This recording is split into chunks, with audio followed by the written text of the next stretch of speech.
Hamas had done a good job of basically lulling the Israelis to sleep. That's a very strategic military and intelligence term, lulling your opponent to sleep. It's something that intelligence officers are taught when we're in the field. It's something that military officers are taught when they're engaged in active conflict zones. You want to give your opponent a sense of comfort that nothing is going to happen. And then as they have that extended sense of not today, not today, not today, they start to become comfortable. They start to become lazy.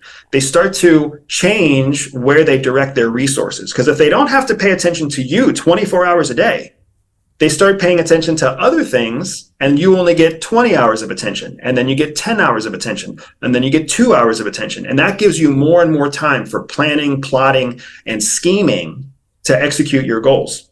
If you've heard of, like, this is the fundamental doctrine to a sneak attack. Think through, remember Ukraine and Russia during the counterattack in 2023 in August, right? The very first successful counterattack that Ukraine had against Russia.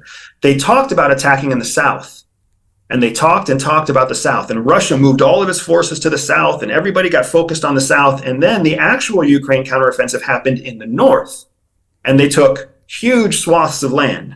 It was the same lulling strategy. Make the country, make your opponent think nothing is going to happen in the north. They direct all their resources to the south, and then you attack in the north. A big part of why Ukraine's counteroffensive has failed this most recent time is because they didn't have the same sort of opportunity. Russia got smarter, first of all. And second, Ukraine has been focused on one area, trying to gain back territory in the south. And that's what they communicated. That's strategically, that's where the fight has always been in Ukraine.